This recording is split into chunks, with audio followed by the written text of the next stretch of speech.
Hi guys, இந்த சுவையான வட்டலப்பம் எப்படி ஈஸியாக வெறும் 4 பொருட்கள் தேங்காய் பால், முட்டை, முந்திரி, சர்க்கரையை வச்சு செய்யலான்னு பார்க்கலாம் வாங்க.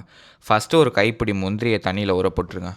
அடுத்து ஒரு தேங்காயை உடச்சி அதை சின்ன சின்னதாக கட் பண்ணி அது கூட 2 ஏலக்காவையும் சேர்த்து மிக்சியில் அரைச்சி தேங்காய் பால் எடுத்துக்கோங்க. கொஞ்சம் திக்கான கன்சிஸ்டன்சியில் இருக்கணும். அடுத்து 6 முட்டை, 100 கிராம் சர்க்கரை, அப்புறம் கொஞ்சம் தேங்காய் பால் போட்டு அரைச்சி அதை ஒரு பெரிய பவுலில் ட்ரான்ஸ்ஃபர் பண்ணிக்கோங்க. திருப்பி 6 முட்டை, 100 கிராம் சர்க்கரம், அப்புறம் பேலன்ஸ் தேங்காய் பால் போட்டு அரைச்சி அதையும் அந்த பெரிய பவுலில் ஆட் பண்ணிக்கோங்க. அப்புறம் தண்ணியில் ஊறப்பட்ட கேஷ்யூவை கொஞ்சம் தேங்காய் பால் ஆட் பண்ணி பேஸ்ட் மாதிரி மாற்றி அதையும் அந்த பவுலில் சேர்த்துக்கோங்க. அவ்வளோதான், வட்டலாப்பம் மிக்சர் ரெடி. ஸ்டவ்வை ஆன் பண்ணி ஒரு பெரிய குக்கர் எடுத்துகிட்டு அதில் ஒரு சொம்பு தண்ணி ஆட் பண்ணிக்கோங்க. இப்போது அந்த குக்கருக்குள்ளே ஃபிட் ஆகிற மாதிரி ஒரு பாத்திரத்தை எடுத்து அதில் கொஞ்சோண்டு கீ அப்ளை பண்ணிவிட்டு அதில் நம்ம செஞ்ச மிக்சரை ஒரு பாதி அளவுக்கு ஊற்றிக்கோங்க. அடுத்து ஒரு சின்ன தட்டை அந்த குக்கருக்குள்ளே பேஸ் மாதிரி வச்சுட்டு அந்த பாத்திரத்தை உள்ளே வச்சு மூடிடுங்க.